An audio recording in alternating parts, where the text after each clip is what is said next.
Evening, everyone.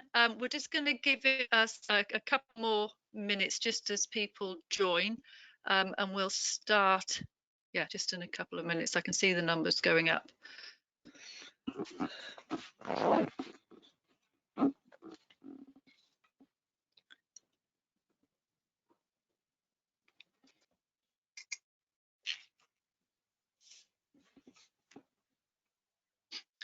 So, yeah, welcome to tonight's webinar. It's going to be good. So we're joined by Richard Carruthers, who's actually on the phone, I think, because we're having a few technical issues. I'm Renison,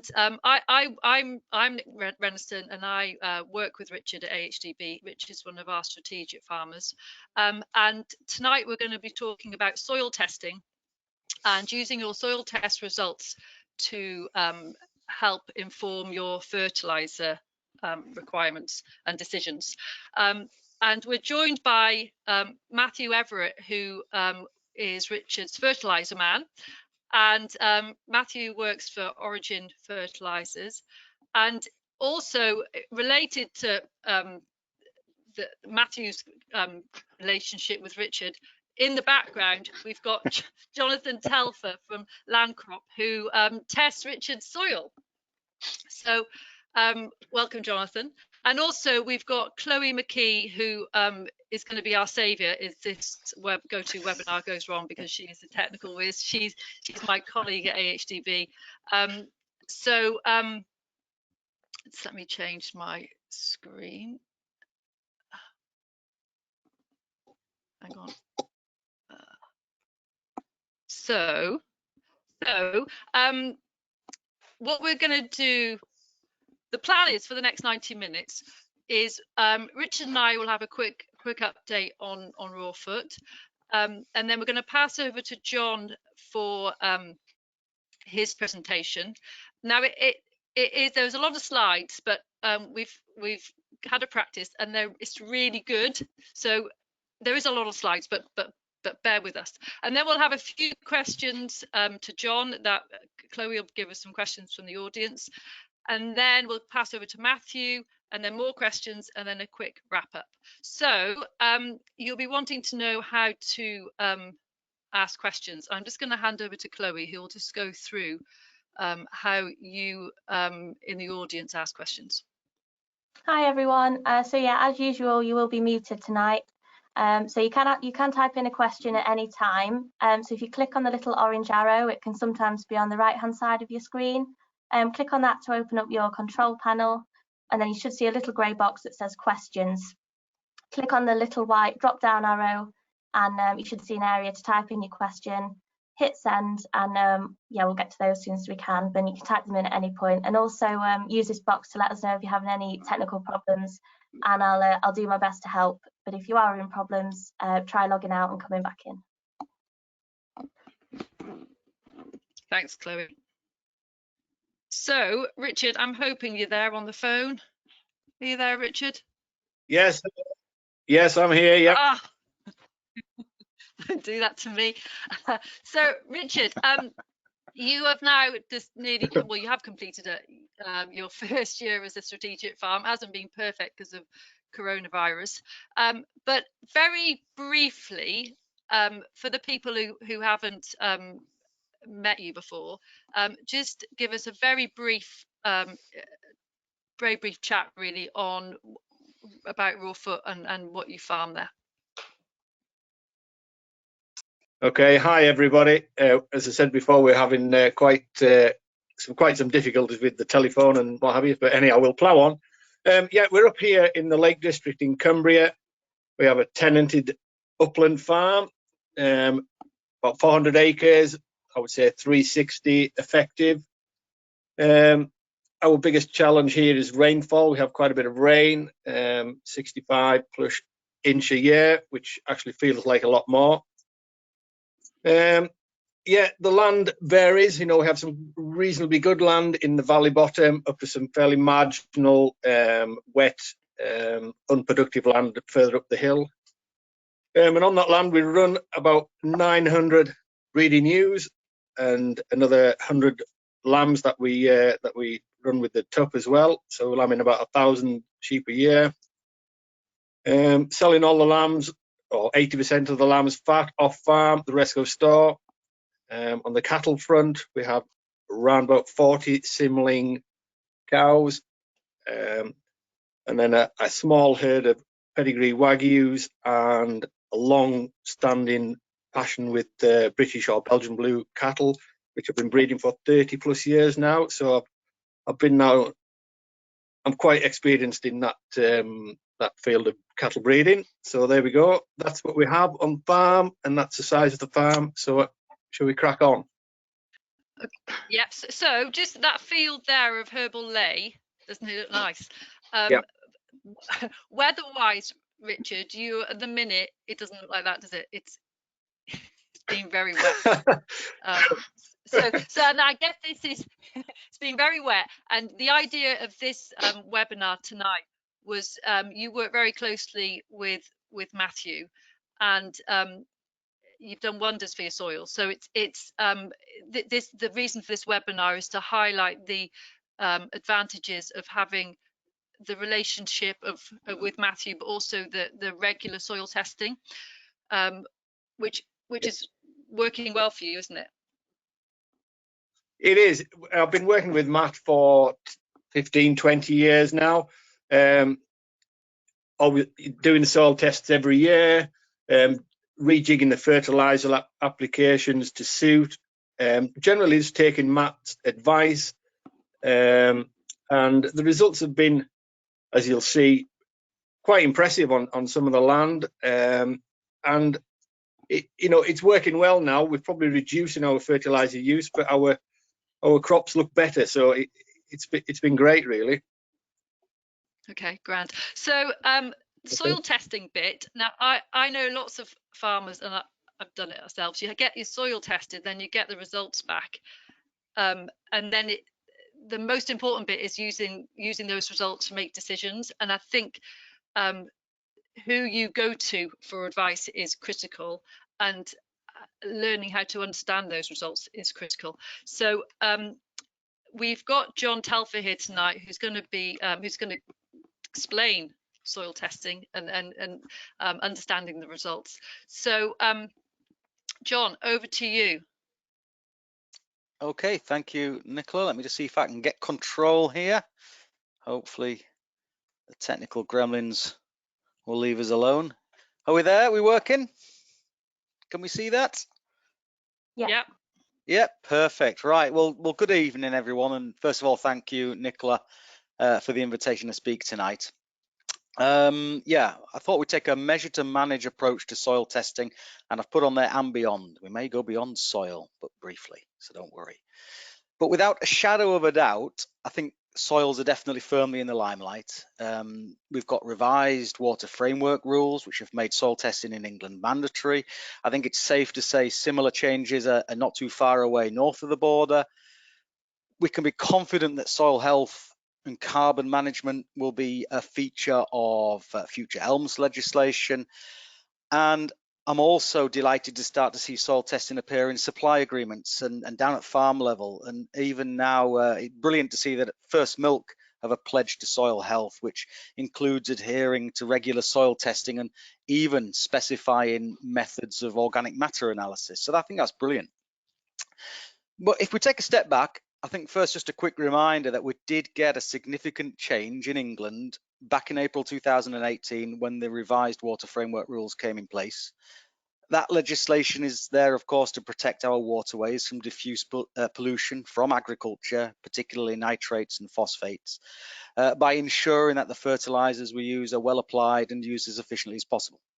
And of course, that's good environmental sense and good financial sense as well. So the rules basically state any land receiving organic or bagged fertilizer must have a nutrient plan, and they must have an up-to-date soil test. And in this case, up-to-date means no older than 5 years at the time of application. So thinking forward, the best way to stay compliant, in my opinion, is to soil test at least 20% of your farm every year. But soil testing doesn't just happen in the lab. It doesn't just mean laboratory measurements alone. Yes, we can do some real in-depth stuff, And on the left of the screen, you'll see there a list of the kinds of tests we're performing at Landcrop every single day. But soil testing, in my opinion, it also means looking at what's happening in the field. It means doing regular field assessments, checking soil structure, removing any soil compaction, ensuring that soils are draining well, etc., etc. And also looking for signs of biology, maybe doing earthworm counts, for example. Because we shouldn't forget, soil is a thriving ecosystem in its own right. And if we're going to get the best out of our soils, we have to look after the life that dwells within it. So let's have a look at some of our friends who do this work for us. Across the top of the screen, going from left to right, we've got soil bacteria. We've got then some very fragile strands of fungal hyphae. That cute looking fella top right, he's a tardigrade, or more affectionately called a water bear. And then across the bottom, increasing inside, we've got mites, we've got centipedes, and things we're certainly more familiar with. We've got our humble but absolutely vital earthworm, one of our key soil engineers. And just like us, this life needs a suitable habitat in which to thrive. It needs, in essence, good working conditions. So that means good soil management. It means good soil structure. Getting rid of compaction. It means having soils that are free draining, but it also means a good chemical environment. And that means things like the management of soil acidity.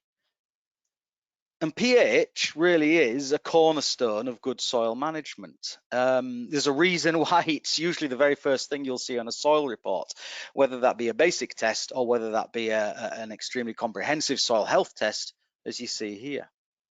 So I think there's a simple question that can start any soil health discussion, and that question is, how are my pH levels holding up? Because pH has that primary influence on all the nutrients we need to drive plant growth. And in particular, of course, our main drivers of yield, N, P, and K. So if we think first of all about nitrogen, we rely upon this magic process that happens below our feet every year, and that's the process of mineralization. And that's the conversion of unavailable organic nutrition into plant available mineral nutrition. So in this example here, this is my basic drawing of the mineralization of organic nitrogen on the left of your screen into nitrates that plants, that grass can use on the right of the screen. Whoops, and all of those stages, it's a biological process that's driving it. It's the bacteria, it's the microbes in the soil that are driving it. And they're sensitive, go back to it, they're sensitive to soil acidity. And if pH levels in our soil drop, so too does this speed, does this rate of mineralization. So too, therefore, does our nitrogen availability and our nitrogen use efficiency. Moving on to phosphorus, because we tend to think of N, P, and K together. Phosphorus is influenced very much by soil pH, and here it's the fixation or the reaction of water-soluble phosphorus with other cations in the soil. And in particular, in acidic soils, it's the reaction with soluble aluminium and soluble iron that renders that phosphorus insoluble and therefore unavailable. So we tend to talk about there being a valley of availability, and that's where that pH is relatively neutral.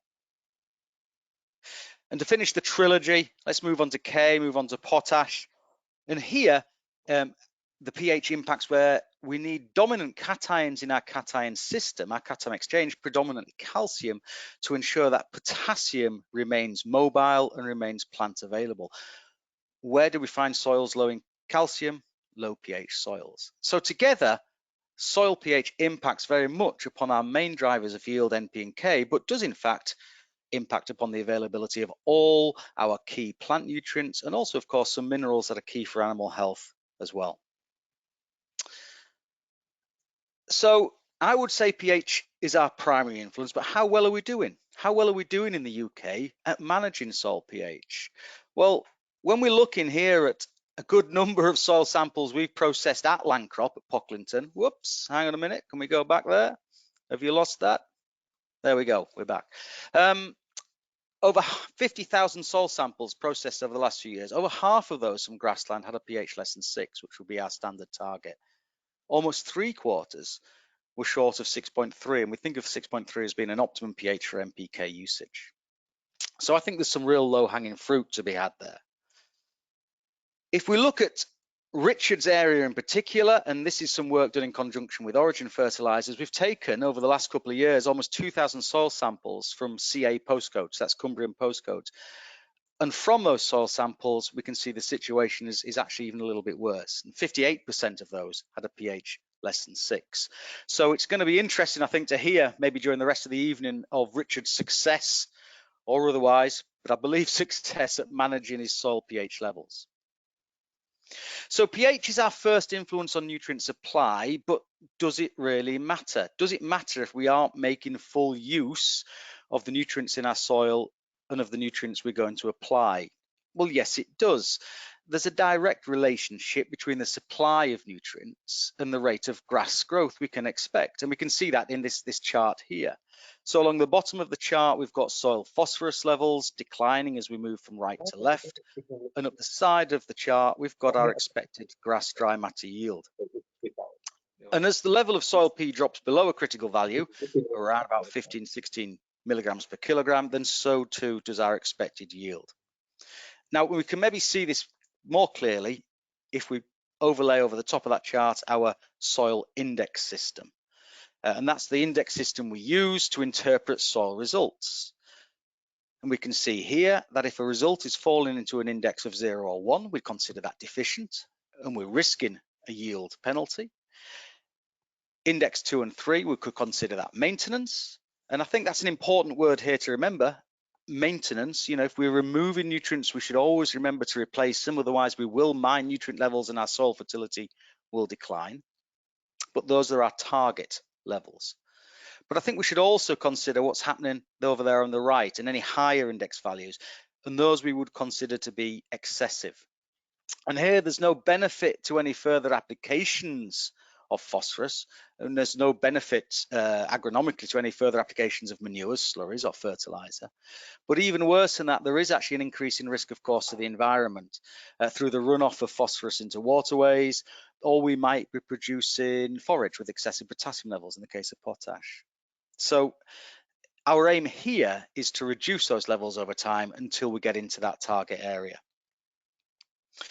But going back to the idea of deficiencies and the risk of deficiencies and the impact here, this is something we regularly demonstrate at our nutrient research glasshouse that we've got in Pocklington. Both these pots you can see on your screen there were sown with the same amount of grass seed. It's actually a grass clover mix, and they were sown on the same day. They've both had the same light, the same water, and they've both been given the same amount of nitrogen. But if we go to the pot on the left, we see that we let that one go short of phosphorus. In essence, we pushed it into an index 0 or 1. The pot on the right was given adequate phosphate fertilizer. And you can see the impact there on yield.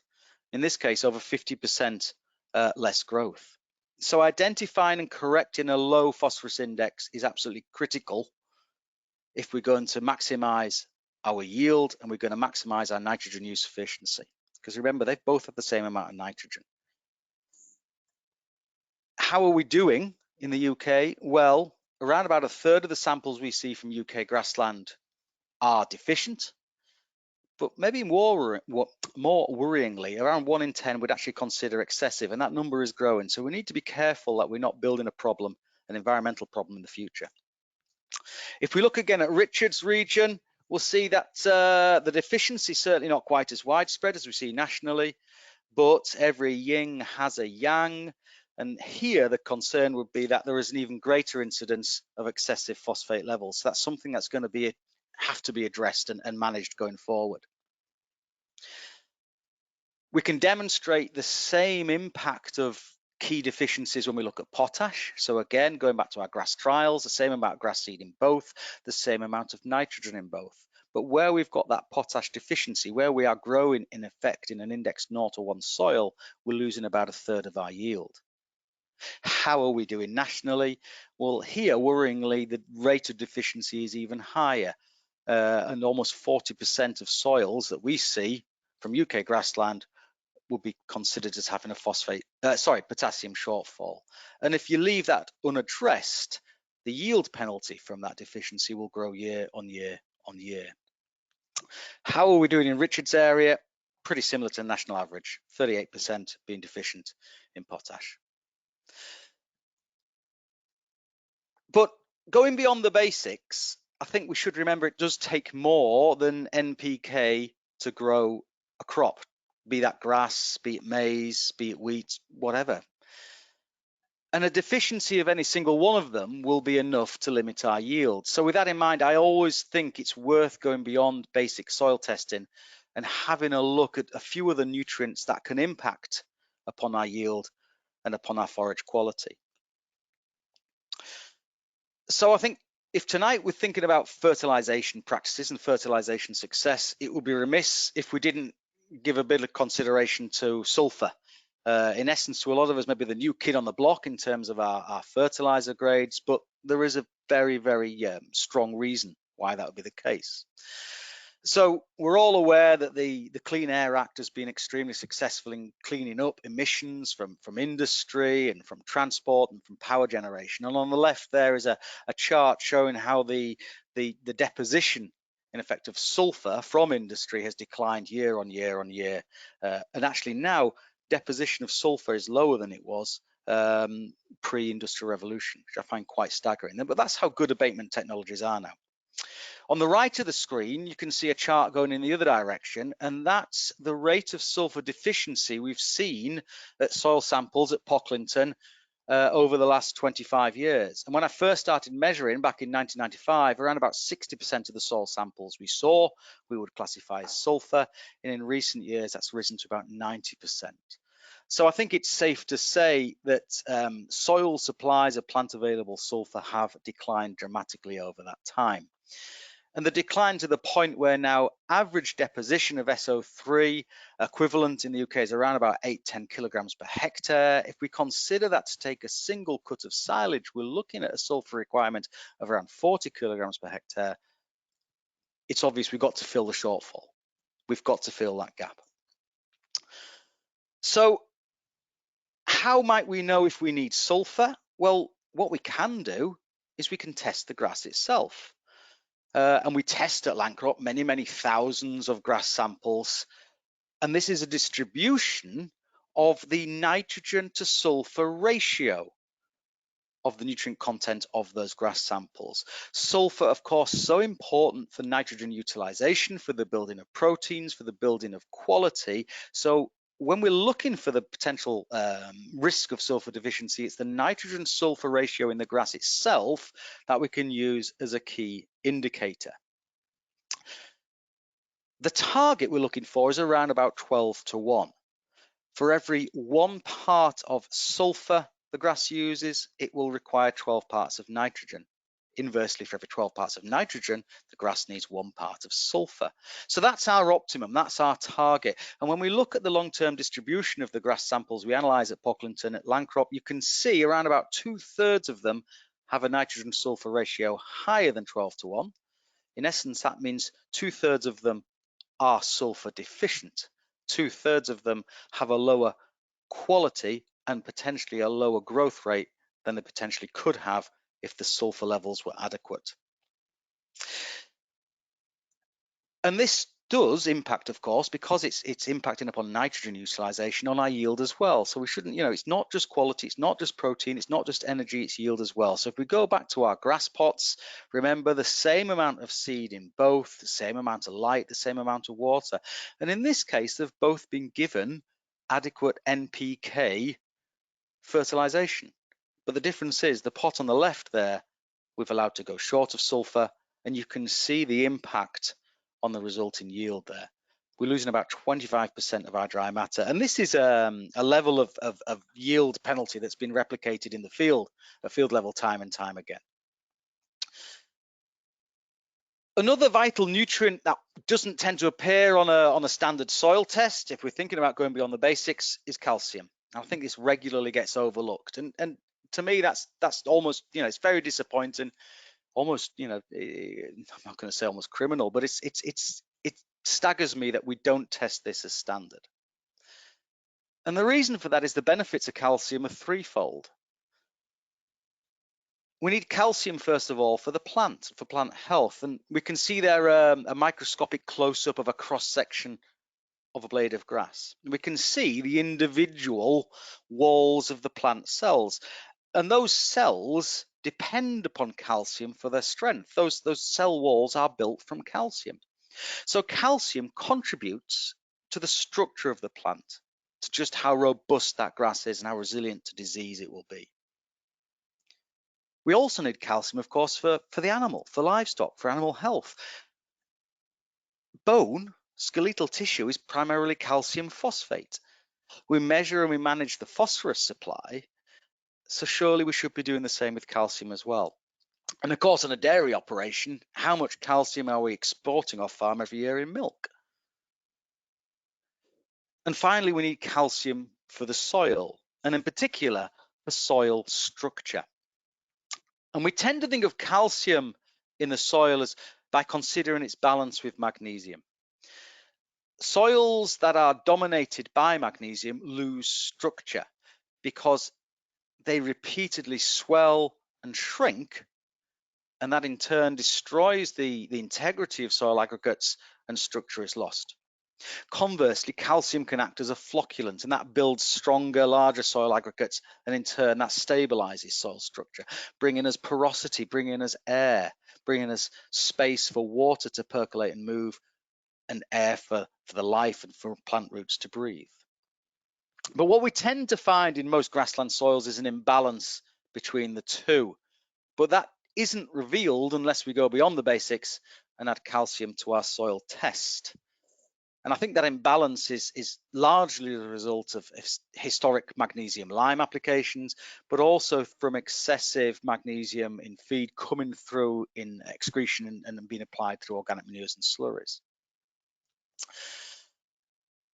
And as a consequence, certainly in Cumbria at least, more often than not, when we test these soils, we see a calcium shortfall as a result. But the only way to know for sure is to add calcium to your soil tests. So to round off this little look at primary cations that we might see in a broad spectrum soil report, I think we should consider sodium. And of course, sodium has a role in improving palatability of forage and consequently dry matter intake.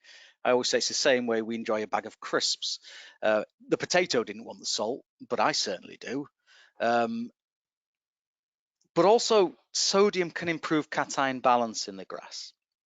And applications of sodium can actually reduce the uptake of potash and have the additional desirable effect of increasing the availability of other vital cations such as calcium and magnesium. So how do you know the sodium levels in your soil? Well, I would suggest you go beyond the basics, look for a broad spectrum approach, and you'll find that on your soil report. And as sodium is readily leached, particularly in high rainfall areas, I think it'll be interesting to hear, perhaps I think our next speaker's got some information on the levels of sodium in Richard's soils. So with those last few slides, I think we've moved on from focusing on forage yield and testing the soil to ensure we're maximizing forage growth, and we've moved really into an area of quality here. And the quality, of course, of diet will impact upon animal health and ultimately productivity, whether that be, milk or in this case, live weight gain. And it's no secret that a mineral shortfall in diet can result in a number of livestock disorders, anything from staggers to milk fever to skin issues and muscular dystrophy. This is well established and it's been seen time and time again, which is why we feed minerals, which is why we supplement livestock with minerals through boluses, through drenches, through enhanced fertilizer and so on. But what I don't think is as well accepted or established and understood is the link between soils and forage mineral content.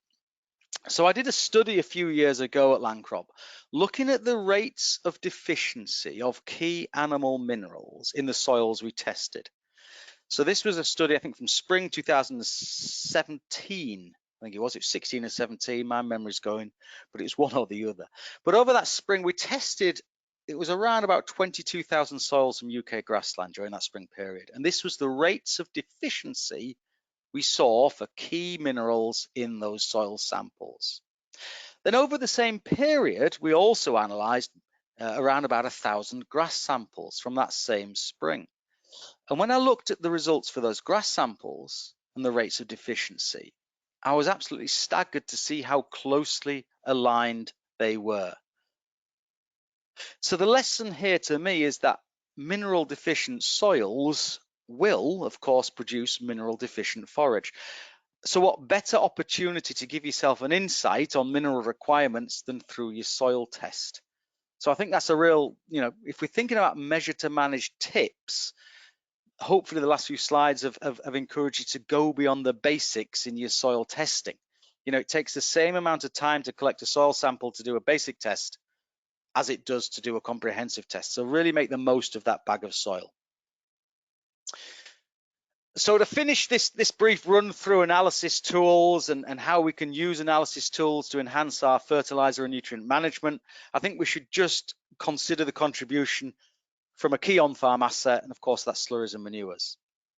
And without doubt, they do contribute significant amounts to our nutrient plans, and this should always be our first consideration when we're putting together any nutrient management plan, with bagged fertilizer then topping up any additional requirements. But slurries and manures can be unpredictable materials, and their contribution will change depending upon rations, depending upon the weather and how we store them and even how we apply them. So to give you a flavour, if you'll excuse the expression, talking about slurries and manures, I'll give you a flavour of this variability. Let's have a look at some real world data we've generated from the samples we tested at Pocklington at Landcrop. Although it has to be said that when it comes to the analytical team, these are not the most popular samples to come through the door, but they're still an important part of our work. So according to RB209, a typical 6% dry matter slurry contains around about 2.6 kilograms of nitrogen per cubic meter. If we want to think of that in terms of what we apply, for every 1,000 gallons of slurry, we're applying about 6 units of nitrogen. But when I looked at this study of dairy samples, in this case it was dairy samples, so I excuse that, it should be beef for tonight's meeting, but for the purpose of the exercise, it was dairy slurries that I had to hand, but it still demonstrates the variability. When we looked at those slurry samples, when we looked at the weakest quarter, if you like, or the most nutrient diluted quarter of those samples, the average nitrogen content was actually 0.9 kilograms of nitrogen per cubic meter. So in effect, for every 1,000 of gallons of slurry we're applying there, we're only applying about 3 units of N. Conversely, the richest, the most nutrient-rich quarter of those slurry samples had a nitrogen content of around about 5.6 kilograms of nitrogen per cube. So in that instance, if we're applying 1,000 gallons of slurry, we're actually putting on 10 units of nitrogen. So we can see the nutrient content of our slurries and manures varies. And this variability applies to the phosphate and the potash and the sulfur content as well. So I think that again will be a measure to manage tip, if you like. Test your manures and your slurries, and then together with the help of a FACTS qualified advisor, incorporate them in the best possible way in your nutrient management plan. Really make the most of them. Testing slurries and manures will help you use them more efficiently, put them where you need them, target those low P and K index soils, and if we have them as part of a plan, it will help us predict better the grass growth rates we can expect, and it might even, of course, reduce our dependency or reduce our requirement for bagged fertilizer. So to summarize and to finish off this little section on analysis tools and how we can use analysis to have a real measure to manage approach to our nutrient management, the first thing, soil testing is a must. And certainly if you're in England, it's not even an option, it's mandatory. So at least 20% of the farm every year, but don't forget about those in-field assessments as well. Look at soil structure, maintain it, improve it. Remember those little guys live in the soil that are working hard for us. Managing pH is absolutely crucial. Keep on top of that lime program. This is important as anything. Yet 70% of the samples we see, coming through Landcrop show a lime requirement. They're not hitting optimum pH target for NPK use. I think that's a real low-hanging fruit. Get on top of pH. Address P and K deficiencies. You know, they really are yield robbing, no matter what we're growing, be it grass, be it maize, whole crop, whatever. They really are yield robbing. And yet around about 30 UK soils show a phosphate deficiency. Be aware of those excesses. Remember that 1 in 5, those Cumbrian soils having an increase in phosphate level. That's one to manage moving forward. But be aware of potash deficiencies as well. Go beyond the basics in your testing. There's lots of other things we can test. Remember those other cations, those other nutrients, those key animal minerals. We haven't talked today about other aspects like organic matter. We haven't talked about microbial respiration, which indicates your biological activity in your soil. We haven't talked today about cation exchange capacity. They're all vital parts of your soil properties and your soil behaviors. They can all be revealed with a comprehensive soil test. Don't forget to measure the grass, and there we're thinking about nitrogen sulfur ratios, but also the levels of other minerals and nutrients. If you're growing it, look at it, see how well it's doing. Manures and slurries are a vital part of your planning. Test them and adjust your nutrient management plans accordingly. And I think my final plea would be use your soil test results. Don't just take them to tick the box, actively use them. Don't just stick them in a drawer. And compare them year on year. Build a library so you know the story of your soils. Are you building fertility or is fertility in decline? It's no good growing good yields now on tomorrow's fertility and tomorrow's yield. And I think a personal plea from me would be always use a FACTS qualified advisor to help you select the best fertilizer products and to help you best fit those slurries and manures into your plan. And I think as luck should have it, we should have one of those coming along later this evening. But in the meantime, I'll hand now control back to Nicola and Chloe and say thank you for your time. Well, thank you, Jonathan. That was just marvellous. You've got a real gift at making very complicated things relatively simple. So thank you. Thank you.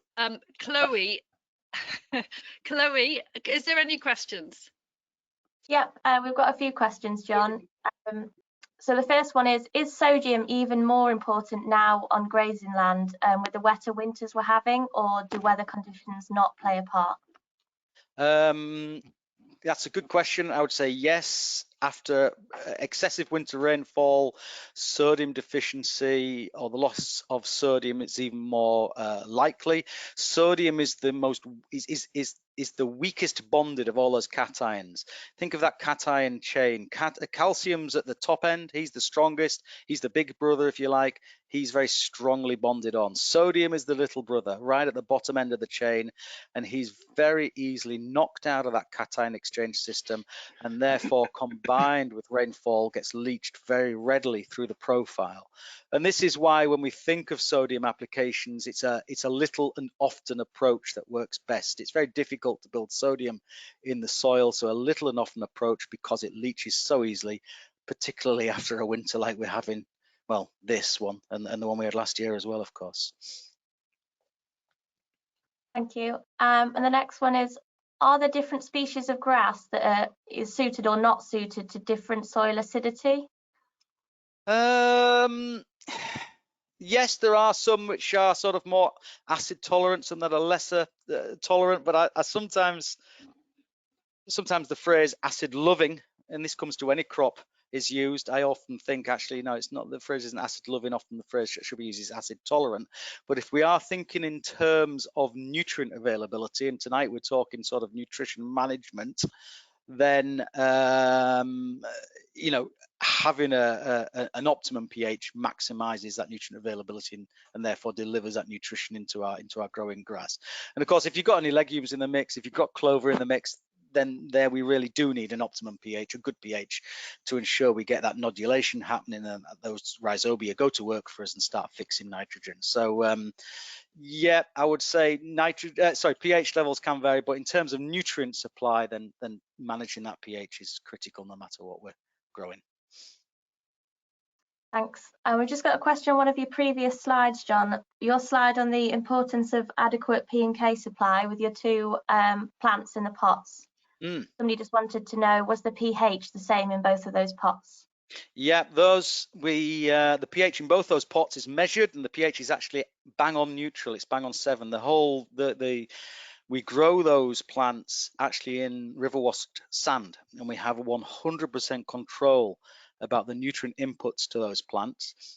And the other nice thing about that is the pH is absolutely bang on neutral, so there are no pH effects taking place there. It's all down. It's everything you see visually is down to the nutrient supply, so there's no pH influence at all. Oh, thanks. Just got a quick couple more. How important is it to test your water for minerals? It's another part of the jigsaw, isn't it? We certainly should be testing water for drinkability. We certainly should be testing water quality from the point of microbial contamination, but yeah, mineral components are there as well, and it does contribute. So I'm not an expert on livestock health, but you know, some of the things that we take part a lot in the yen programs at the moment, and there's yen wheat, there's yen pea, there's yen bean, but there's now also yen forage. Yen is yield enhancement network. I think last year it was called yen grass, but this year it's been turned to yen forage. But one of the lessons that's coming out of all of the yen programs is the farmers who make and take the most measurements, generally the ones who grow the biggest and the most cost-effective crops. So I would say that's part of that. Yeah, the more you measure, the more you can manage. Thanks, John. Final question for now. We have got quite a few coming in, but I'll save them for later. Final one for now is, what's your view on selenium in grassland? Is it worth the extra pounds on permanent pasture? We do have in the UK inherently selenium efficient soils. There's nothing we can do about that. It's the geology on which our grassland is sitting. Around about 80+% of UK soils we would consider to be selenium deficient, and consequently the amount of selenium deficiency we see in grass is something similar. Soil applied selenium has been shown in trials to be effective, and that as long as that selenium is applied in a plant available form, selenate, then it will get into the grass, and that will then in turn get into the animal itself. So yeah, it's a way of fortifying that selenium requirement without a shadow of a doubt.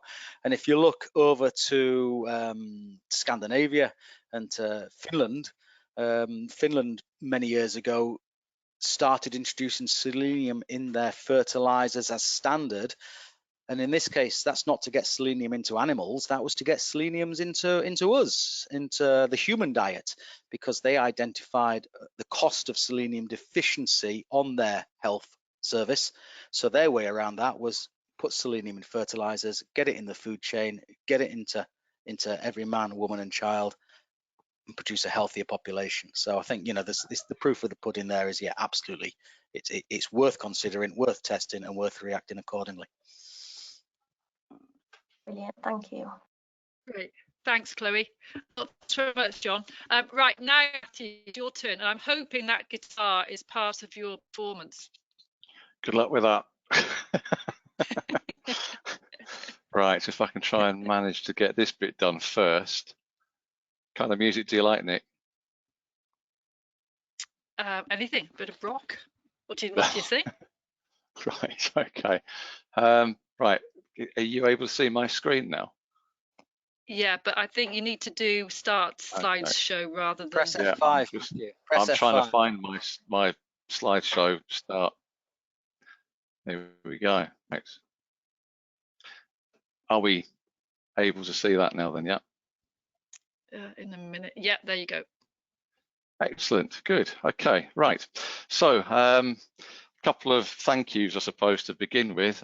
Richard, I'm delighted with what you had to say, but really you should take all the credit for what you do on your farm. It's your vision, it's your farm, it's your effort, it's your challenging attitude to what you have there, and you certainly challenge everything you possibly can. So at the end of the day, I'm delighted to be somebody who can come along and help, but yeah, that's all down to you.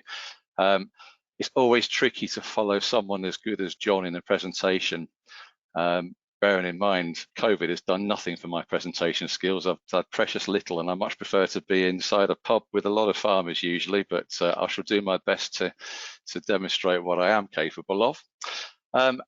This is the field on the other side of that bridge. which is one of Richard's, and I drove past that as it was being reseeded in 2005, and about a month later I drove past again and I looked at that and I thought, well, that's a really good take. That's a really good reseeded field, in a field not far from Shap. And I thought to myself, take a picture of that, because in 15 years time that might just come in useful, and clearly it has. So at the end of the day, that being one of Richard's fields, it sort of made sense, as Richard is clearly one to, what I would suggest, challenge normal and tries to make the best use of what he has. I think Richard recognises that soils are one of the most important things he has on the farm, if not the most important asset on the farm. And so for a very long time, Richard has been taking soil samples, and hopefully will demonstrate what he's managed to achieve over the last few years. Basically soil sampling, it's a particularly good management tool, and I think that we should use it as such. And basically, it's going to help you optimize your dry matter yield. These are things that you'll already know, but it basically maximizes the protein and the energy of the forage. That's particularly key, especially in a year like this year. I know fertilizer prices are looking quite expensive, but unfortunately feed prices are looking expensive as well. So bought in energy and bought in protein clearly are becoming expensive. So maximizing what you can do on your farm is key. Optimizing live weight gain from silage and grass, well, clearly that's something we want to be focusing on. To control the herd and flock health in terms of deficiencies, taking the soil analysis will help, as John's just pointed out, itemize those deficiencies. You'll be able to see them possibly before they're even showing in the stock, because you might have a subclinical deficiency within your livestock that maybe doesn't show that you've got a copper deficiency, but when you take your soil sample, it's maybe showing that it's actually there. If you have a subclinical deficiency, it's maybe costing you money because you're not seeing that you have to deal with that. But that soil analysis will point you in the right direction. A soil analysis will help you with get a better return on your inputs, and something that's a bit of a buzzword right now, NUE, nitrogen use efficiency. Richard made a very valid point, which is key. Yes, I sell fertilizer for a living, and yes, I enjoy selling lots of big volumes. But what I do enjoy doing is actually selling fertilizer that works properly and works well. And Richard made a point of saying he's using less now than he did previously. There's nothing wrong with that. That's what we want to try and achieve, is to make sure you get best use out of it, because something that follows suit from that is a positive environmental impact. And clearly that's a buzzword. And clearly as we move towards elms, that's going to be something that's going to be quite important. And also, it's going to complement the farm strategy. And when I mean by strategy, I mean Richard's choice of what type of grazing pattern he's going to have, how many cuts of silage he's going to take, and what rotations he's going to have on that farm. And just in case you weren't listening when John was talking about soil samples being mandatory, yes, they are, and they have been since 2018, and we really must be on board with that now. So, Richard's been measuring soil samples for years, and he's been using this management tool. So basically what I wanted to look at, see, is what has it actually told us? So if we take one particular field in isolation, any crop advisor has a starting point, and this is particularly a good one to begin with. So if a soil test is non-existent or very basic, then how can an advisor advise on that properly for best practice? So a broad spectrum soil sample, along with the direction of the farming business, whether it's intensive or whether it's an extensive business, will help formulate a fertilizer nutrient plan, taking into account that crop that you're going to grow. It's going to help formulate a manure management plan, which John has obviously tipped on quite well as well, ensuring the best use of the farm's own natural nutrient in the first place. It is absolutely key that we treat organic manure, whether it be slurry or farmyard manure, as a fertilizer, because you can measure your application rate of that. You know whether you've gone with 20 tons to the hectare or whether you've gone with 2,000 gallons to the acre. And if you know the constituent value of that fertilizer, it can be as accurate as a fertilizer that you're buying from origin. Okay, so taking this particular field in isolation, John's talked heavily about pH, and I struggle to get lowland farmers to get pHs up to 6.5, and here we have a particularly challenged hill farm, and there we got a field with a pH of 6.5. John mentioned briefly cation exchange capacity. A very short definition of that is the holding ability of the soil to hold on to the nutrient that you've applied, or in terms of fertilizer or farmyard manure. and we're close to being in green there, not quite, but obviously it's pretty good. We've talked about phosphate, potash and magnesium. Those are the standard things that you'll see in most fertilizer analysis, most soil analysis. And then we move on to calcium. Now, John made a big point on calcium that we maybe don't pay attention to that. And again, I think you said something like 60–65% of the soils were deficient in calcium on your records, John. Looking at this, then yeah, we've managed to get up to a green bar, so the job's looking well there. Sulfur and sodium, both leachable commodities. And again, as we've pointed out, in this high rainfall period that we're having right now, there's not going to be a lot of sulfur or sodium available when we come to the spring of the year. So clearly it needs to be something, as you're putting your fertilizer policy together, it's in your mind to do so. Looking at other things on there, boron, cobalt, copper, we can test for selenium and various other things as well, which again, we were talking about the mineral deficiencies. Whether your animals have got a subclinical deficiency, then obviously your soil sample can back that up. And one particular one that I know is close to Richard's interest right now was iodine. And again, finding that you've maybe got taken a blood test of some animals and you find you've got an iodine deficiency, where does that come from? If it stems from the soil, then obviously you know what you're dealing with. Okay, so here's 6 random soils that were taken dating back from 2005 to 2006, right up to present day. Note that we got 2017, 18 and up to 2020, so that demonstrates that Richard is compliant in terms of the water rules with your 5-year soil, so well done, Richard. Reason I put them on a graph form was to basically be able to demonstrate exactly what we've achieved, or what you've achieved, Richard, over the last 15 years. We've been talking about pH in isolation, and out of those 6 fields, 5 of them have a pH that I would suggest are in excellent condition. Toth Mains, you can maybe suggest it's coming towards a period where it might need liming again. Front House, 5.4, we've had this discussion. That's the field that's getting lime this year, so it's managed. And so particularly good effort to get pHs up there. One thing that I would turn around and say, I'm not complacent to think that getting your pHs to that level doesn't cost you good money. It does. It's not cheap to go around liming willy-nilly, but you do get your money back, and I'll hopefully explain some of that later on. What we've actually got there in green are the positive influences that we've seen over the last 15 years. Things have actually got better over those 15 years with the soil management, with the manure management plans, and obviously the fertilizers he's been electing to use. And again, going back onto John's figures, talking about calcium, look at the calcium status from where we were in 2006 and 2005 compared to where it is right now. That takes a lot of work and a lot of effort to get there, and hopefully that's rewarding you now, Richard. We've talked about phosphate and potash. You can see that there's a couple of red boxes that I've got on there. Those are to basically signify something that's deteriorated slightly. And if you look at that Toth Mains, I've put a red box on one. It's about 1 milligram less than where it was well, in 2006, so it's not really dropped back a great deal. Front of house, we've demonstrated that needs lime, and again, that same field, your phosphate, your potash indexes has dropped down from 2+ to 2-. Well, bearing in mind the national average starting point is 2-. It's a bit of a red herring to give that a red block, I suppose.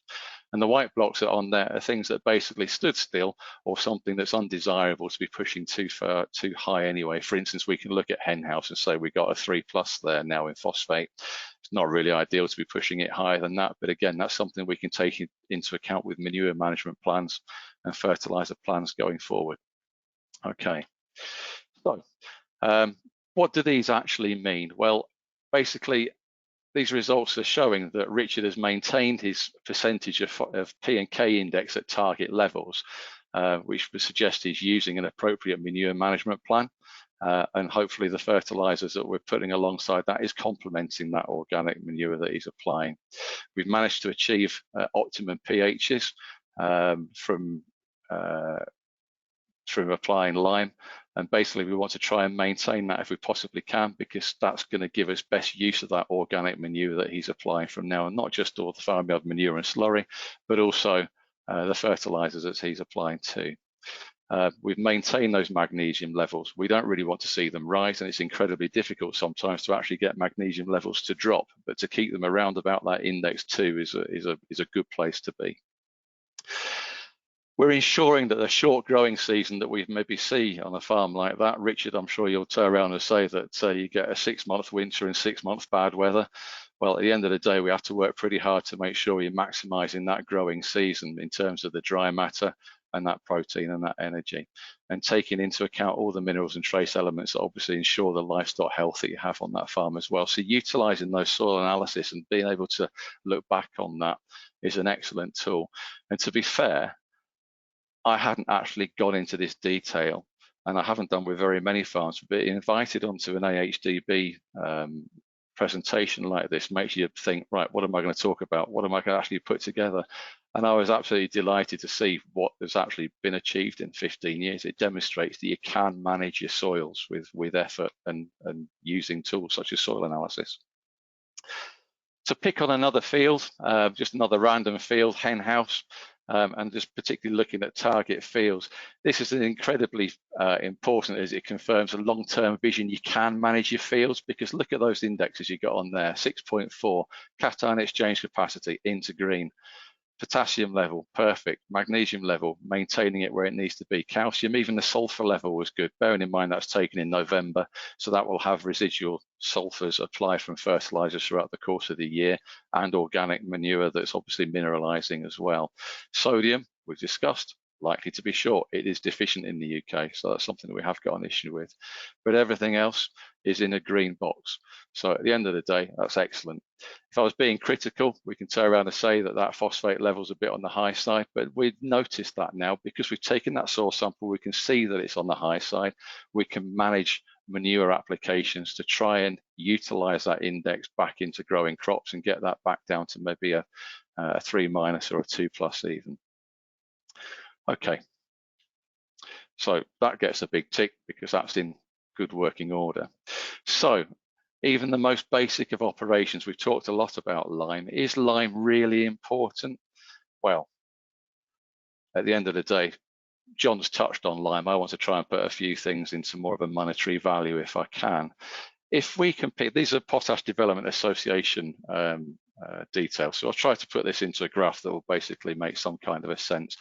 If we're picking on nitrogen and we look at the middle bar, the pH of 5.5, this is demonstrating that 77% of the nitrogen that you apply at pH 5.5 is available to the plant and will grow you a crop, whether that be grass or anything else. However, on the adverse side of that, 23% of that nitrogen is no longer going to become available and won't get into that crop. If you look at phosphate, that's rather more of a concern. A pH of 5.5, 55% of that phosphate is locked up through acidity and will never grow your crop. And potash reacts similarly to nitrogen. Again, 77% of that potassium that you applied at pH 5.5 is available. So, being the fertiliser salesman that I am, obviously delighted to take an order for 28.2 tonnes of fertiliser, and thank you very much for that. I'm going to deliver 18.6 tonnes and invoice you for 28.2 tonnes. Now, would you pay that bill? Clearly, that's what's happening with these soils if your pHs aren't working correctly. So therefore, it's massively important to look after your pH. So your two options, get your pH right and get 100% use if you can of that 28.2 tonnes, or as Rich has pointed out, get that pH right and use less and get the same amount as what you were looking for before. So it's cost you less to get there. Now, John's comprehensively covered all the benefits of pH, yet there is one thing that springs to mind when I was looking at those figures, and that's to cap it. The British Survey of Fertiliser Practice tells us that only 5% of grassland receives lime every year. And clearly that would demonstrate there's not enough soil samples being done. There's not enough facts qualified advisors backing up these soil samples and encouraging farmers to try and get your pHs above 6 and up to 6.5 if you possibly can. John, these are a couple of pictures from that are yours that I've stolen, and if you wouldn't mind, can you pass a couple of comments on these? Yeah, absolutely. They actually were sent to me by Andrew Mount of Keith Mount Liming down in Suffolk, and they were sent a couple of summers ago, and we had the great forage shortfall. We had the excessive droughts. And there were just a couple of photos he took while out walking past his local football pitches. And what he noticed is that as all the grass was burning up, as in that real excessive drought we had, the only places the grass was actively growing was where on the football pitch can you see there was the white line markings. And that picture on the left shows the curve of the center circle and the halfway line, and the one on the right shows the edge of the penalty area and the D there. And the only place the grass was growing was where the calcium from those white line markets had percolated through the soil, was obviously still holding up soil structure, so that soil was holding onto water, holding on to, the soil was still working, still functioning, the life was still rolling and mineralized nutrition, and as a result, the grass was still growing whilst all around it, the grass was burned up and we had nothing growing at all. So I thought it was a real nice demonstration of the value of calcium and the value of good pH. So thank you, Andrew Mount, for those pictures. And thank you, John, for sharing them. At the end of the day, it's always great to get visual pictures. And if you go and put 2 tons to the acre of ground calcium limestone on a field, guess what? You've covered the whole field. How can you possibly tell a difference? But this hopefully gives you confidence that really lime is that important, even in drought situations where you don't think you get a benefit. You certainly do. So the answer to the question, is lime really important? Massively so. So whether you use ground calcium limestone or whether you're going to use a pelleted type variety or a prilled lime, it doesn't really matter, as long as you're on top of that and you are taking your soil samples and you've got an opportunity to make sure you're correcting pH, because it's going to make a difference on your fertilizer spend. So, okay, changing the path a little bit, making informed decisions. It's easy to choose a fertilizer policy, isn't it? Well, let's face it, at the end of the day, we can buy the same as what we bought last year, or we can buy when the fertilizer salesman tells us it's the right time to buy, which was probably about a month ago, or we can buy when we think the prices are good. Well, you can take a punt on that. Again, it was probably about a month ago. Alternatively, we can buy a fertilizer that matches the requirements of the crops you're going to grow, taking into account the soil status and the organic manure that you're about to apply as well. And clearly that's the right way of making a fertilizer choice. Now, it's quite possible that your next door neighbour bought his fertiliser back in October and he might be paying 30, 40, 50 pound a tonne less for it. But if it's the wrong fertiliser to suit the job, your fertiliser that'll be rather more expensive is the one that's actually going to grow the crop more efficiently. So it's easy to choose fertiliser, but it's rather trickier to buy the correct fertilizer for what you're trying to do. So I'm just trying to put an analogy of this together if we can. If we were going to try and make a cake, which set of ingredients is going to make the best cake? Well, you can have the shiniest utensils or the rear mounted mixer or whatever else you're going to put on there, then great. But what happens when the ingredients go wrong, i.e. your nutrients go wrong? The results are only going to be as good as the ingredients you've got. So basically, good cake, bad cake. You won't get the best cake if they're wrong. It's just like growing crops in even grass. It's just the same again. If you don't put the right ingredients and don't give the right nutrients together to grow that crop, it's not going to give you the maximum it possibly can. So if we were to look at that broad spectrum soil sample as that basic tool to start with, then we can choose the fertilizer rather more wisely to follow that up and back that up. So the decision-making process, what crop are we going to grow? If we take that cookbook out, that RB209, which is basically the fertilizer handbook that your FACTS qualified advisor is able to use, he can tell you what the nutrient offtake of the crop is that you're about to grow. You've taken a soil sample, you know what nutrient there actually is in the soil now. We're then going to consider what's the first fertilizer we're going to apply. That organic manure, could be farmyard manure, could be slurry. If you know how much you've applied to the acre or to the hectare and you've measured what was actually inside it, then it becomes a fertilizer. So the only thing that's missing is the balance between what was in the soil and the organic matter that you've applied, or the organic manure that you've applied rather, and that's what comes in your bag fertilizer. So what do you choose? Do you choose the 2555? Do you choose ammonium nitrate because it's cheap? Well, as it says in red, an appropriate fertilizer solution designed to optimize your crop, taking into account all of the above, justifying compliance and your spend and taking account of the environment. Well, compliance is something that we all should be concerned about, because that's here, that's with us, that's now, we're being watched with what we're doing. Your spend, it's all very well, but if you're going to spend £5,000, £10,000 more for fertiliser, surely it's nice to lie in bed at night and thinking, my spend was for the right fertiliser, it's going to do the best job it possibly can, rather than thinking how much of that is actually going to get into my crop and how much isn't going to get into my crop. And clearly environmental issues is with us now. Now, choosing fertiliser, choosing a correct fertiliser policy, I'd like to think is taking account of the 4 R's: the right fertiliser, to go on at the right time, to be applied in the right place, to be applied at the right rate. It's absolutely key. Now, Origin has 2 or 3 tools that we try to utilise to make sure that the fertiliser that gets onto your farm is in the condition that we want it to be in, and it's the right raw materials to do the right job. So NutriCheck is something that we have in-house. It's all to do with the purchase procedure and the housekeeping of the raw materials that we have at our fertiliser plants, which basically gives you the ability to turn and say, Matthew, I want to have a fertiliser that's going to spread 24 metres. Well, I want to make sure what goes into that bag is an appropriate fertiliser that's going to spread 24 metres. Okay, so that's NutriCheck in a nutshell. NutriMatch. NutriMatch is something that's growing, and it's an amazing situation. If you turn around and look at that broad spectrum soil analysis and you've taken account of the nutrient that you want to buy, it's highly unlikely that I can give you a portfolio of 15 products, fertilizer grades, that's actually going to fit the bill exactly. Sometimes you're going to over apply phosphate, sometimes you're going to under apply potash. They're going to cost you money, because either you're over applying something that's not going to be used, or you're under applying something that's negatively going to affect yield.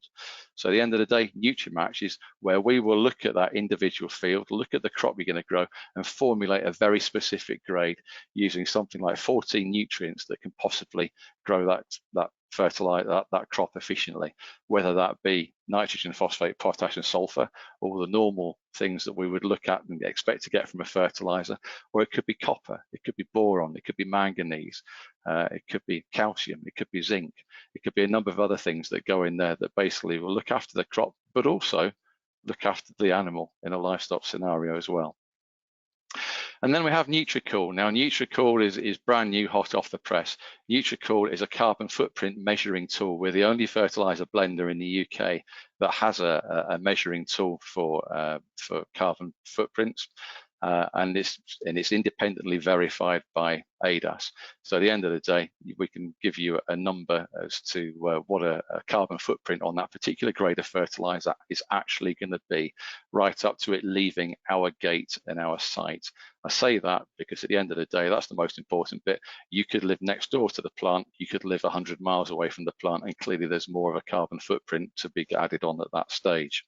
So when you buy your fertilizer, we can give you an exact number. So if we're picking on a particular grade here, a urea treated grade of 30 nitrogen, 0 phosphate, 3.5 potash with magnesium and sodium and sulfur and calcium and with selenium, then the carbon footprint for that particular grade is 0.7582 kilograms of carbon per milliequivalent of kilogram per kilogram of product. So what benefit is that to you?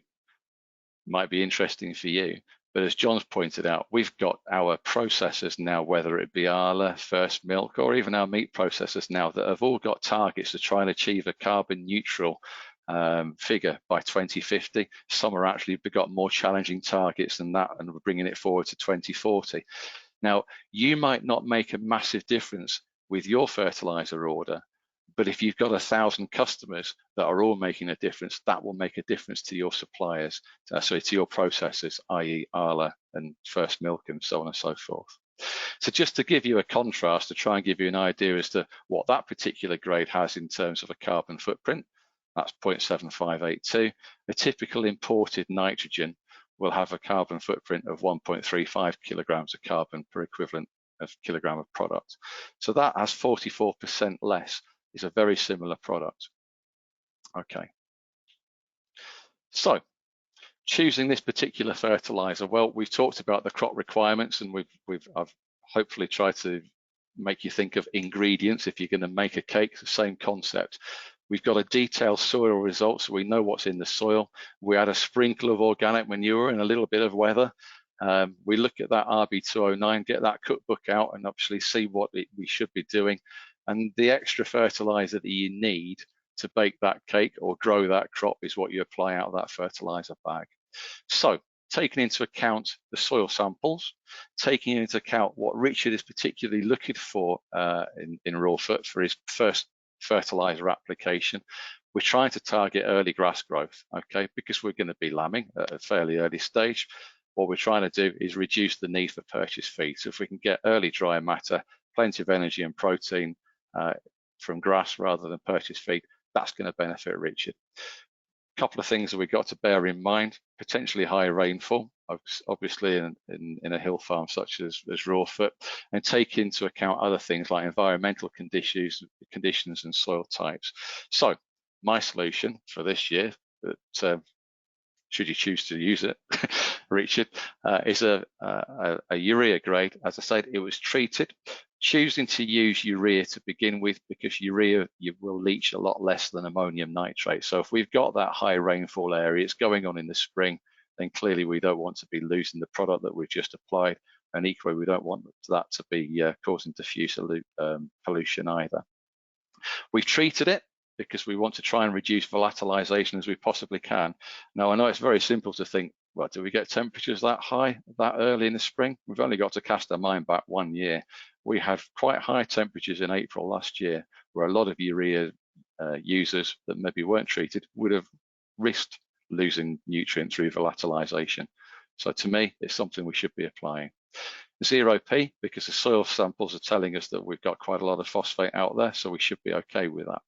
We're choosing to put sulfur and calcium in there because we're certainly wanting to maintain those calcium levels and not let them drop, and we want to make sure that we're applying an adequate amount of sulfur early doors. Now, you may have applied farmyard manure onto these fields in February and March. However, the sulfur that will be in that farmyard manure will not be available because it hasn't had time to mineralize.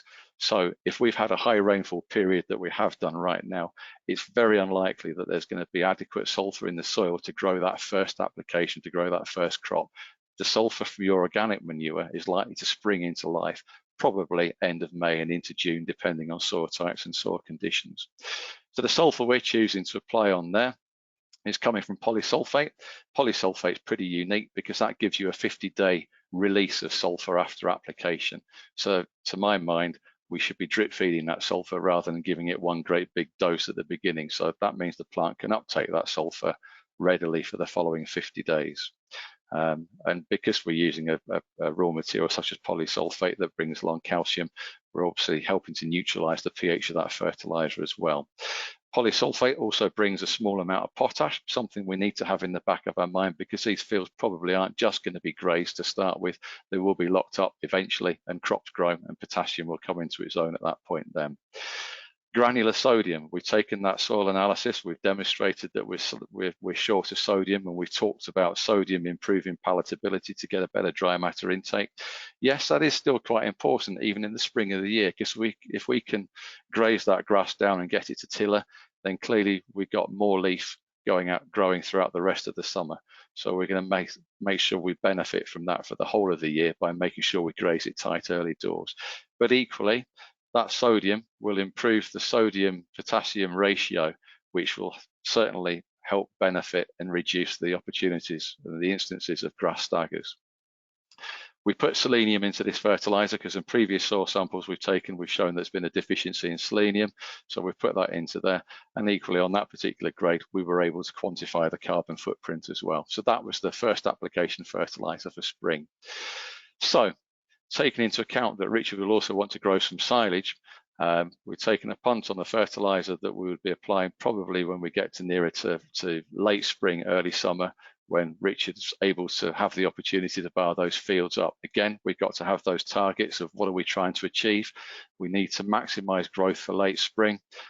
We need to optimize the energy and protein and other micronutrients where we possibly can. So the solution, the 20 nitrogen, 3 phosphate, 10 potash, same sodium, sulfur, calcium, product called Wolftrax, Nutrax P, and selenium.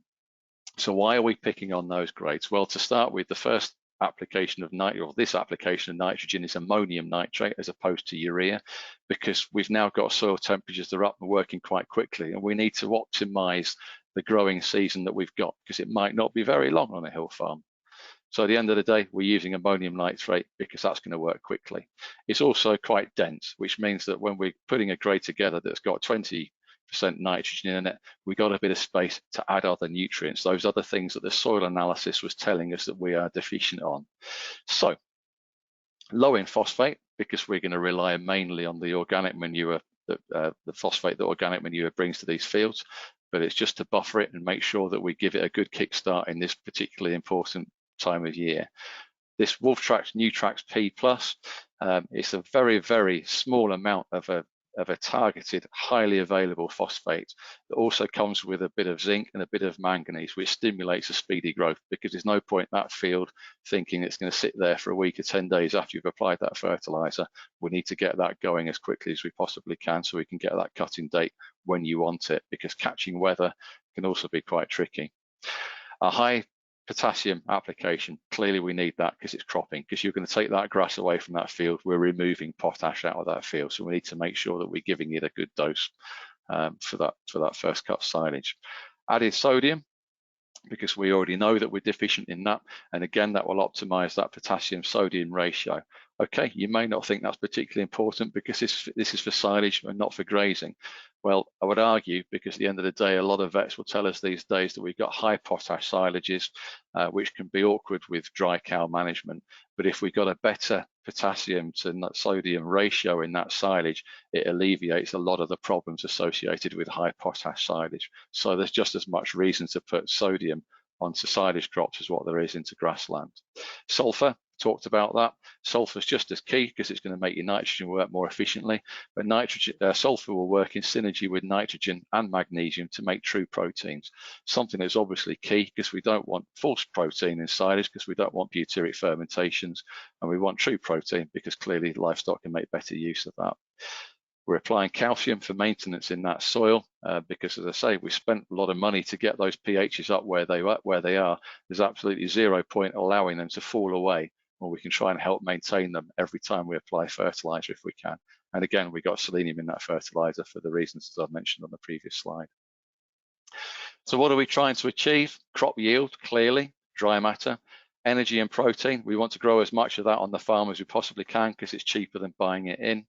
We want to try and get a high dry matter intake, so we want the fertilizer to try and make that grassland as palatable as we can, because as Richard pointed out right at the beginning of this, we want to get as many of his lambs and calves away off of grass as we possibly can.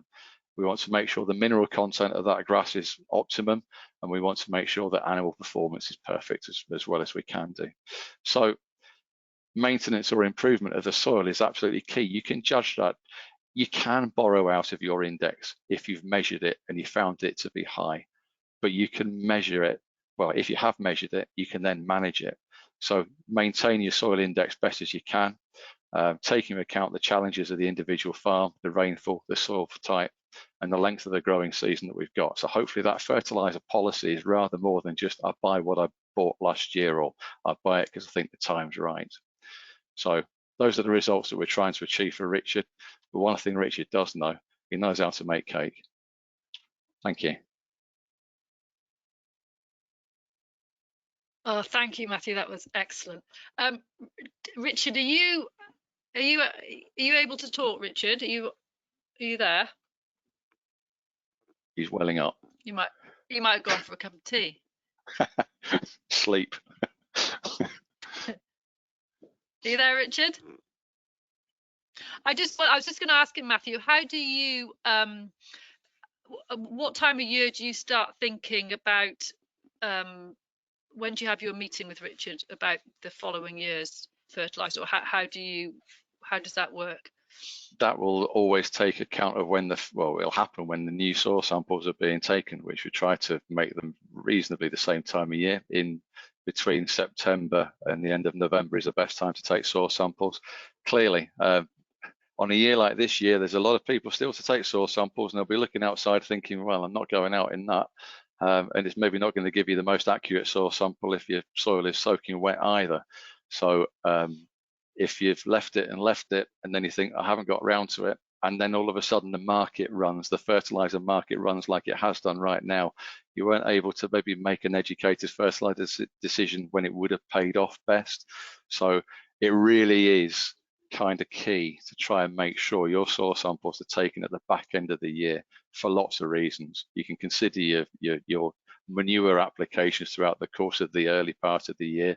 You're in a position to say, I'm ready to buy that fertilizer when I need to, when the prices are possibly right, etc. So that's when you would start to take account anyway at the back end of the year.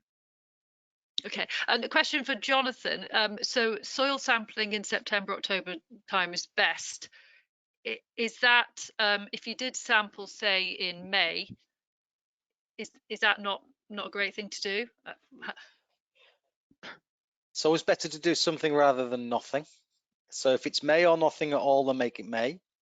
But I would say, yeah, when soils are sort of naturally wetted up, is the best time to do it. It's not a coincidence that our major soil sampling windows are autumn and spring.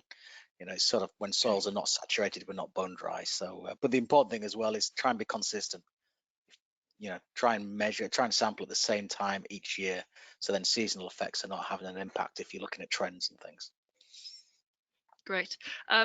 Chloe, do we have some questions? We do. I know we do.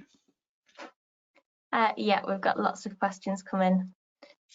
So the first one is, what do you consider the optimum pH for soil health? So is it the same as for grass yield? That's one for you, John. Thanks. I would say yes. There are bacterial populations decline when soils become acidic. Fungal populations decline generally. I'm talking generally here, not specific species, but fungal populations tend to decline when soils become alkaline. You think about a forest where we've got lots of lignin-rich material being deposited on the soil. We need fungi to break down lignin, complex carbon compounds. So those soils tend to, over time, become more acidic. So that's the pH those fungi prefer. In a well-working soil, in a healthy soil, in a soil that is functioning and capable of breaking down all forms of organic material, we need a balance of bacteria, we need a balance of fungi, we need a healthy population of other organisms further up that soil food web, you know, arthropods, insects, spiders, all the way up to earthworms, etc.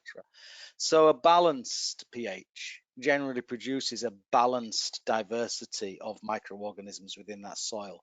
So yeah, I would say a good pH absolutely is important for good soil health. Thank you. We've got a muck and slurry question next. What's the difference between the nitrogen level of slurry compared with stackable manure? Go on, John. The answer there is it depends on the form of slurry. It depends precisely on the form of manure. You know, and analysis in RB209 will give you those clues. Obviously, what big difference there is in terms of availability. In immediate availability is slurries, where that nitrate is nitrogen is often in a soluble ammonium, and to a lesser degree nitrate form is you've got a readier, more available supply of nitrogen. So it'll feed that crop quicker. The nitrogen that's in manure is generally locked up in the organic fraction. It still needs to be, remember that process of mineralization, it still needs to be released into an available plant available form. So in terms of feeding a crop, feeding the grass, yeah, the slurry will work faster than the manure, which has a sort of, it's kind of like, I suppose, one's a bar of chocolate and one's a bowl of porridge. But yeah, for details, do analysis or look in RB209. Can I just make a point as well, because I know John sort of like tried to hammer home something throughout his presentation. I did some similar work probably 10, 12 years ago now in terms of taking a number of slurry analysis. I took 20 random slurry analysis and averaged them out, and the average was millimeters away from the RB209 figure. It was bang on the button, really. But when you actually looked at the variations between the top phosphate or the top levels of phosphate, the top levels of nitrogen, and the lowest. There was a massive amount of difference. So you can't assume that your slurry is going to be the same as your next door neighbours, who's going to be the same as a guy over the road. And RB209 will give you a very accurate figure as to what the average slurries actually are, but you really should be taking account of your own, because if you're collecting more rainwater than the guy next door, then clearly you expect it to be more watered down. And so if you measure that, guess what, you can manage it. Thank you, that's really helpful. I've got another question now on lime. Could you explain the difference between granulated lime and standard powder lime and the pros and cons, please? Right, well, a granular product is basically what was powdered, but it's been microground into a very, very small powder. So it's got a much larger surface area. Then it's put back together into a granular form. So it's something that a conventional fertilizer spreader can spread. So the benefits of that is that if you've got a fertilizer spreader, you can spread that when it suits you, rather than waiting for the difficulties perhaps of when a lime spreader is going to come along and spread is 2 tons to the acre at a time, because weather conditions can maybe not be favourable. So you can maybe get on and do that with a granular product. Equally, there's no right or wrong way with this. If you've got pHs that are specifically, say, 5.5, 5.6, you can still use a granular product, but it's probably more advisable to be going on with 2 tons to the acre, because what you have to look at is you think, if you're going to go with old money, 600 weight to the acre of granular lime, or you're going to go with 2,000 kilograms of powdered lime to the acre, there's a massive difference in liming material. So that granular lime is going to work very, very quickly, but it possibly will run out more quickly. However, adversely, if you've got a pH of 6.2 and you think, I'm just going to go and put 150, 250 kilograms to the hectare of granular lime on this and help maintain that pH, then great. That's exactly where it works. Or putting it onto a seed bed for cereals or a reseed, etc., because it will work very quick. So there's no right way or wrong way. There's positions for them all. Can I just add on top of that, Matt? What I would say is, when you're making a lime decision, don't just look at your pH. Look at those calcium and magnesium levels on your soil report as well, and select as a result of that either a calcitic lime or a dolomitic lime, because not all lime is the same. So don't make a decision based upon the pH alone. Or price. Or price. Or price. Don't make a decision on price, because you might find that that's the one you're looking for, because that's the one that's going to make the best use of what you're going to do and give you a better return on your money that you've just spent. Absolutely. Thanks both. The next question is, the soil test tells you what's there, but how do you know what is available? Is it purely down to pH? The soil test is a measure of what is potentially available. There's a lot of nutrient in soil. The levels, if you were to test total levels of nutrition in soil, the levels would be far, far higher. You'd be looking at hundreds of kilograms per hectare of nutrients, as opposed to fractions, which is what you see on a soil report. So it's an estimate of availability over that next season. But, and I do say this to people, if we think about, say, for example, phosphorus, it's generally an estimate of availability in the best circumstances. So you can have a good result on the paper, but if you have a poor pH, that availability will be compromised. If you've got compaction in the soil and rooting is impaired, then availability will be compromised. If you've got nutrient interactions happening in the soil, if you've got a very calcareous soil and the phosphate is being locked up by interactions, then the availability will be compromised. So a soil test tells you what's available, potentially available, but it's not a guarantee. There's still plenty of other things to manage and consider as well, but it's a starting point.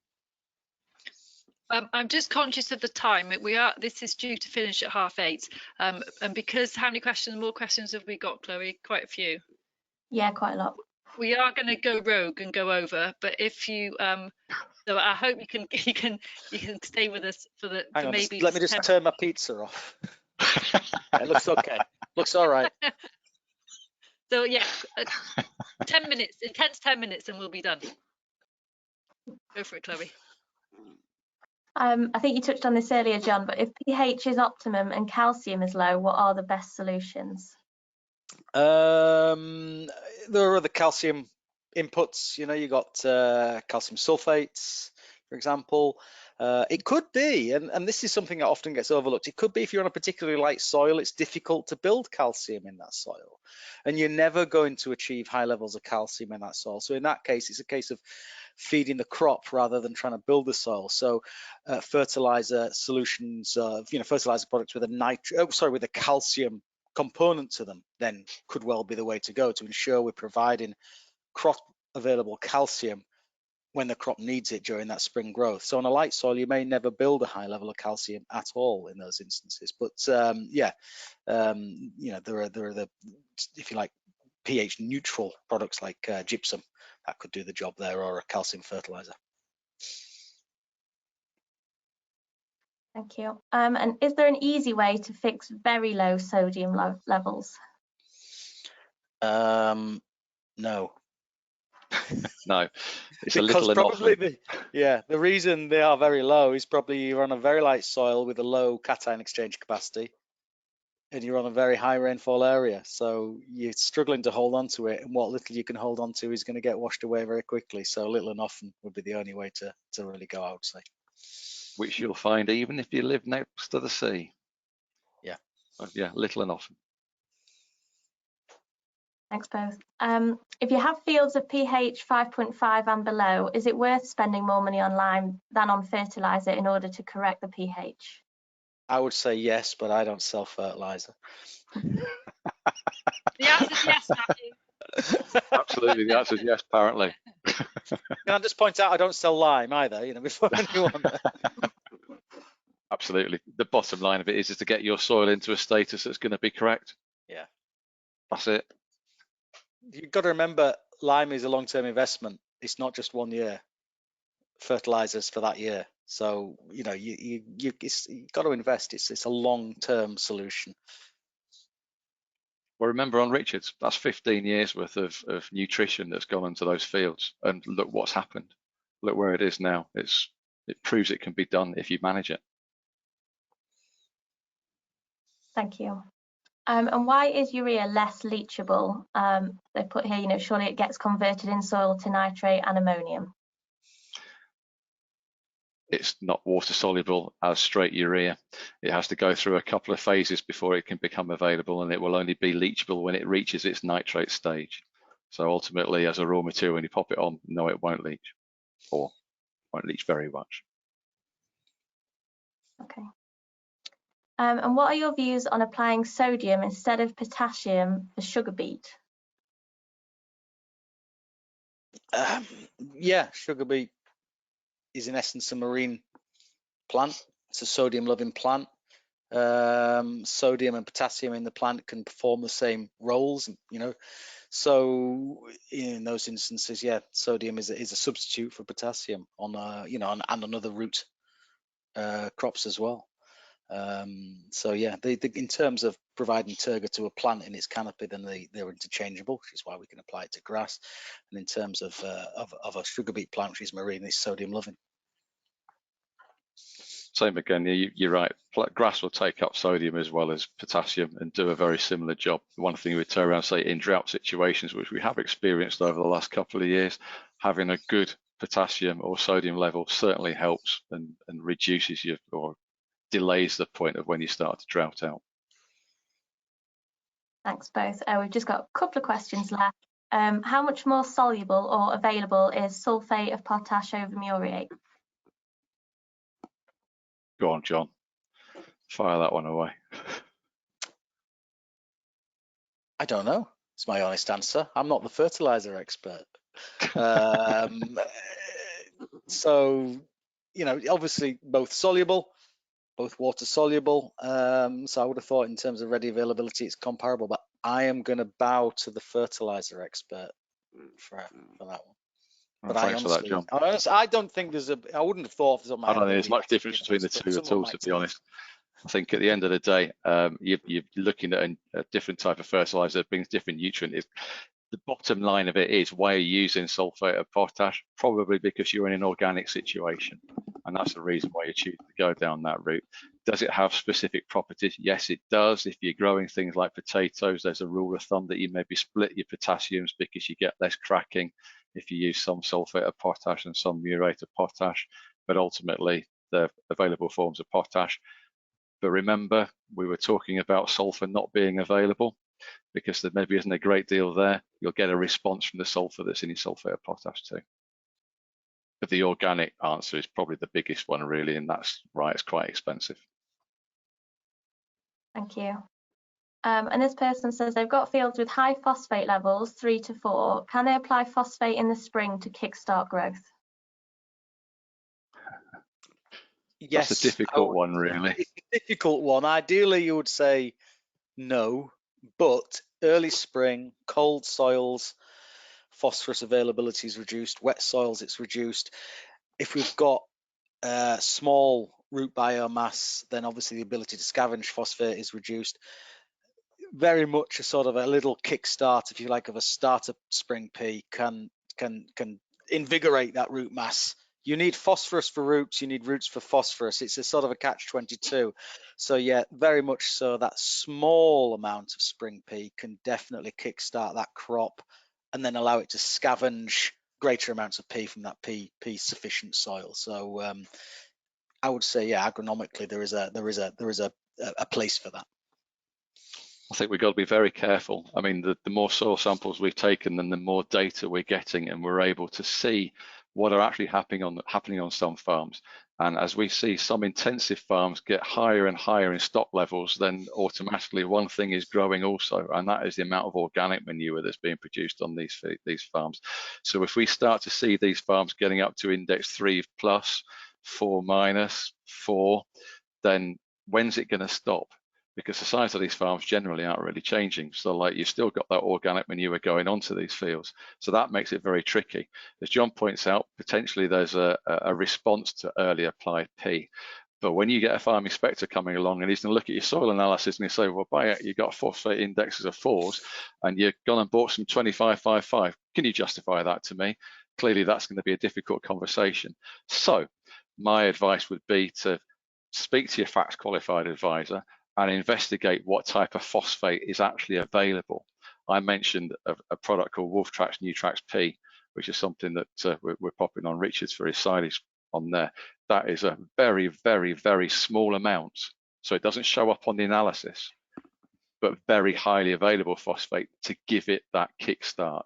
So that ticks both boxes, the environmental issue, the farm inspector, and you trying to get that grass growth early doors. I think the important thing, Matthew, is as you say, it's a small amount. Providing the offtake is still greater than this small amount we're putting in, then in essence we're still actually hopefully running down those excessive levels and protecting the environment. You know, it's where we're putting in more than we're taking out is where the problems are. That's the point. It's the amount of slurry. Are you going on with 2,000 gallons of watered down slurry? Are you going on with 10,000 gallons of really thick, heavy, dense slurry? What's happening with those indexes? Thank you all very much. Very good questions. Do you feel like you're on question time? Thank you, Chloe. Yeah. I'm not. Right, who was the monster raving loony party? I'm not so sure. But... I need to go back to my screen. Chloe, can you make me? Can you see my screen now? Show my screen. Okay, can you see my screen? Yeah. Yeah, okay. So trouble is I can't see my screen. Hang on. Oh, dear.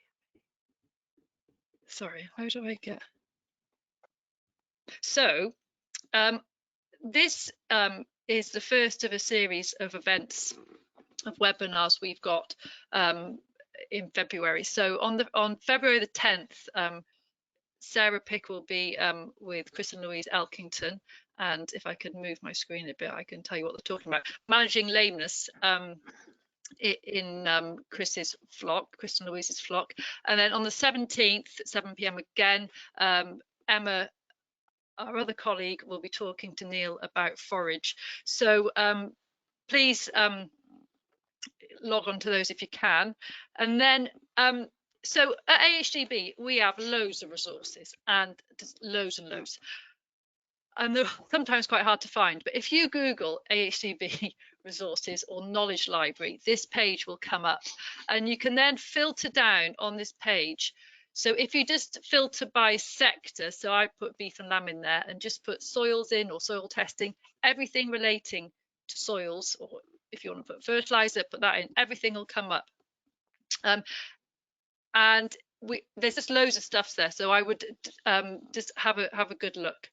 And I don't want to go on that one there. So Richard, you've been very quiet. Are you there?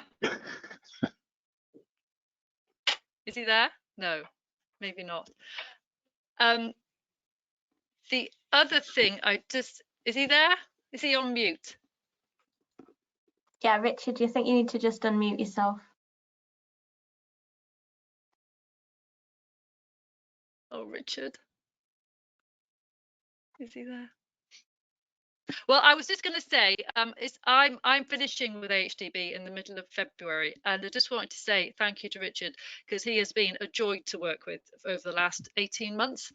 And a lady called Tabitha Allen, who lives near Sycamore Gap, will be looking after Richard now in the Northwest. So thank you very much all for joining us. Thank you to Chloe, Matthew, Richard and John. And at the end of this webinar, there's a feedback form that pops up. If you could fill that in, that would be greatly appreciated. Chloe, have I forgotten anything? I don't think so. Just that in your follow-up email, you'll get a link to the recording, and there's also links to quite a few resources as well. Yeah, so if you want to watch this again, you can watch it. Bless you. But thank you all very much.